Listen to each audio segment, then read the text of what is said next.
کیا پیرانی پیر شیخ عبد القادر جیلانی نے 11 سال بعد ایک ایسی کشتی جس میں دولہا دلہن پوری برات بمان ڈول ڈپکڑوں کے وہ ڈوب گئی تھی، اور وہ بوڑھیا دریا کے کنارے بیٹھی تھی، رو رہی تھی 11 سال بعد پیرانی پیر شیخ عبد القادر وہاں سے گزرا، اور بوڑھیا نے رونا دھونا کیا تو آپ نے دریا کو کہا کہ نکال کشتی، کیسے ڈوبو؟ تو میری مرید نہیں ہے، میری 11ویں دیتی ہے، اور وہ کشتی باہر آئی، شاباش۔ اور کہاں نکلی ہے؟ گجرات میں، ڈوبی بغداد میں اور نکلی گجرات میں۔ آئی سر، وہاں پر ایک قبر ہے نا، اس کو کہتے ہیں شاہ دولہ، اور کہتے ہیں یہ وہی براتی دولہ ہے۔ تو میں یہاں ایک قصہ سناتا ہوں کہ ایک فقیرنی تھی اور ایک اس کا خاوند تھا فقیر، بھیک مانگتے تھے گلیوں میں۔ فقیرنی کے کسی اور فقیر سے تعلقات ہو گئے،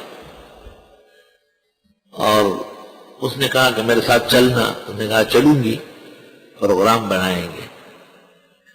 پروگرام ایسا بنایا کہ کالا باغ میں پانی بہت پھیلا ہوا ہے اور بیچ میں سرکنڈے کھڑے ہیں، کان نل یہ سرکنڈے، اس لیے وہاں لوگ لاشیں نکالتے ہیں، بالکل صاف ہو جاتی۔ فقیرنی نے فقیر کو کہا گرمی ہے، چل ذرا دریا کنارے نہا لیتے ہیں۔ چلے گئے، پہلے فقیر نے نہایا، آیا بیٹھ گیا، پھر فقیرنی گئی، نہاتے نہاتے ایک ڈبکی ایسی لگائی کہ پانی میں سرکنڈوں کے پیچھے پیچھے چلی گئی، وہ گارڈ پہ نکلی، وہاں اس کا دوست رکشہ لایا تو اس میں بیٹھ کے چلی گئی۔ فقیر کافی دیر تک ہائے کوئی کہاں ہو، کدھر ہو، نکلو آؤ، دیر ہو گئی، وہ تو چلی گئی تھی۔ اس کے بعد رونا شروع کر دیا، آئی میری محبوبہ ڈوب گئی، ہائے میری بیوی ڈوب گئی، لوگ آئے، جال ڈالے، دام ڈالے، وہ تو تھی نہیں، چلی گئی تھی۔ 2 4 5 6 10 دن فقیر نے دریا کے کنارے ماتم کیا، پھر اٹھ کے چلا گیا۔ سال 2 سال گزرے ہوں گے، یہ فقیر بھیک مانگنے کے لیے ڈیرہ غازی خان میں ایک مکان پہ آ رہا ہے،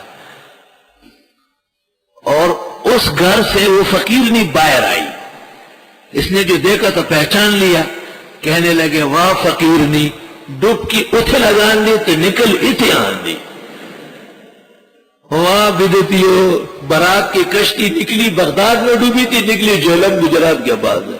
یہ اس فقیر و فقیرنی سے بھی زیادہ کچھ فہم ہے۔ واہ فقیرنی، واہ بدتی فقیرنی، ڈب کی اتھ لگان دی تو نکل اتھ آن دی۔